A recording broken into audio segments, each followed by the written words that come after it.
Hai, Assalamualaikum warahmatullahi wabarakatuh. Semangat pagi, jumpa lagi bersama ilmu pengetahuan alam di fisika. Kali ini kita akan membahas tentang gaya. Sebelumnya kita harus mengetahui pengertian gaya. Gaya. Pengertian gaya. Apa yang kamu lakukan jika ingin memindahkan meja? Jika kamu ingin memindahkan meja, kamu akan menarik atau mendorong meja tersebut seperti tampak pada animasi berikut ini. Kegiatan menarik atau mendorong merupakan bagian memberikan gaya. Jadi, gaya adalah suatu tarikan atau dorongan yang menyebabkan benda bergerak.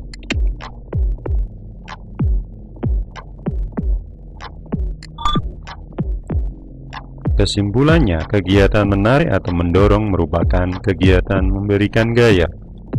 Jadi gaya adalah suatu tarikan atau dorongan yang menyebabkan benda bergerak.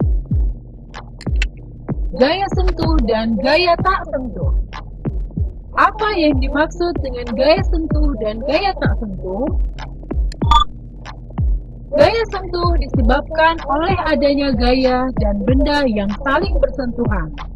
Sebagai contoh, seseorang yang sedang mengangkat barbel seperti pada animasi di samping.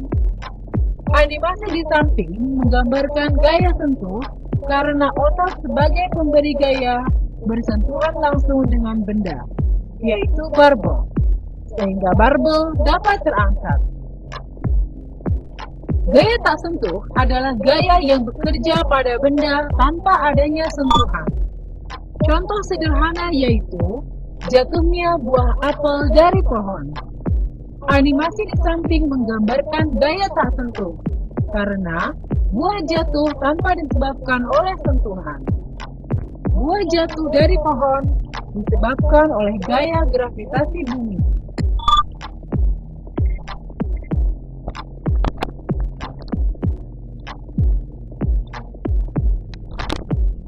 Gaya sentuh adalah gaya yang bekerja pada benda karena adanya sentuhan.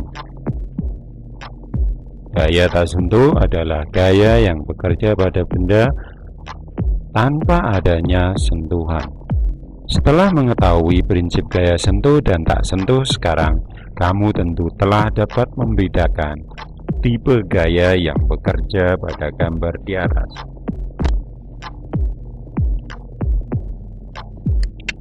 Pengaruh gaya pada benda. Bagaimanakah pengaruh gaya terhadap benda? Gaya yang bekerja pada benda akan mempengaruhi keadaan benda tersebut.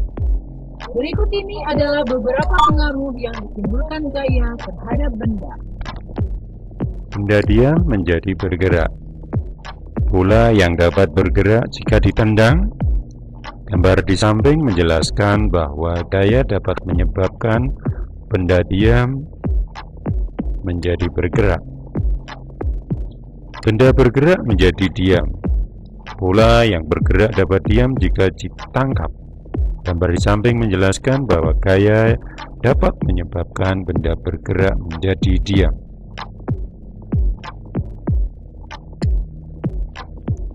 Bentuk dan ukuran benda berubah.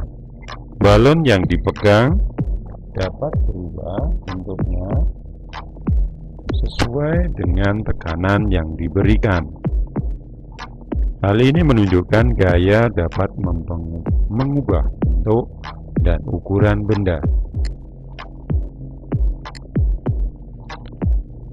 Sebuah bola yang sedang bergerak diberi gaya berlawanan sehingga arah gerakannya berubah. Hal ini menunjukkan bahwa gaya dapat mengubah arah gerakan.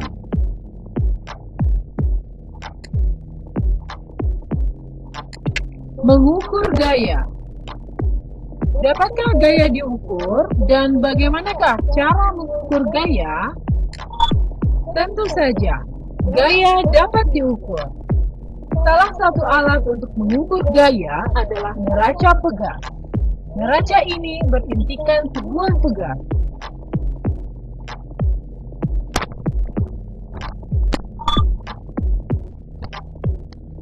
Apabila dikenai gaya, pegas akan meregang. Jarak peregangan dapat dibaca pada skala neraca. Angka pada skala menunjukkan besar gaya yang sedang diukur.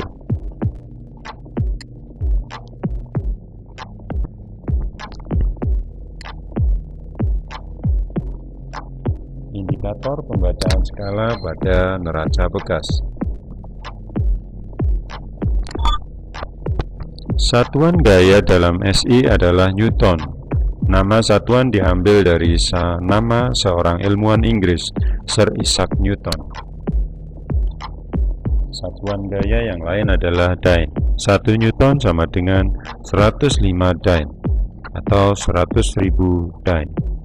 1 Newton sama dengan 1 kg meter per sekon kuadrat. 1 Dyne sama dengan 1 gram sentimeter per sekon kuadrat.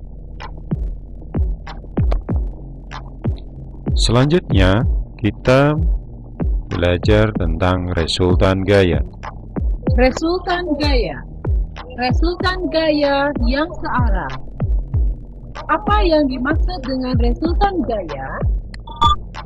Resultan gaya adalah penjumlahan dari dua atau lebih gaya yang bekerja pada sebuah benda yang sama.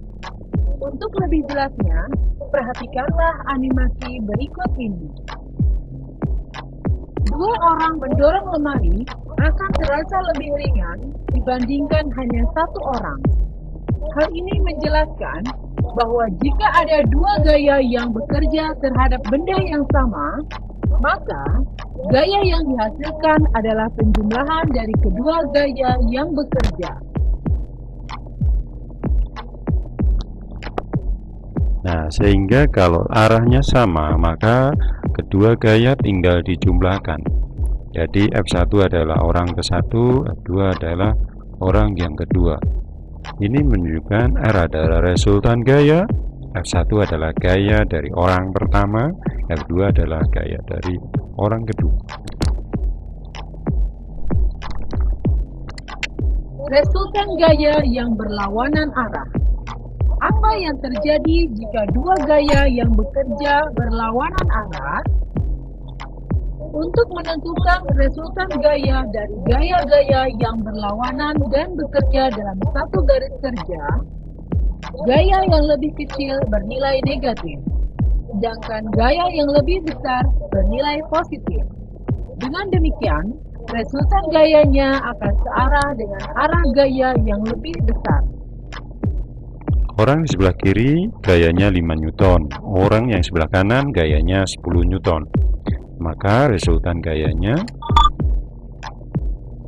nah, yang lebih kecil akan kalah. Ini menunjukkan bahwa kita tetap dijumlahkan, tetapi yang kecil bernilai negatif. Maka negatif 5 dijumlahkan dengan 10, maka dihasilkan 5 ke kiri.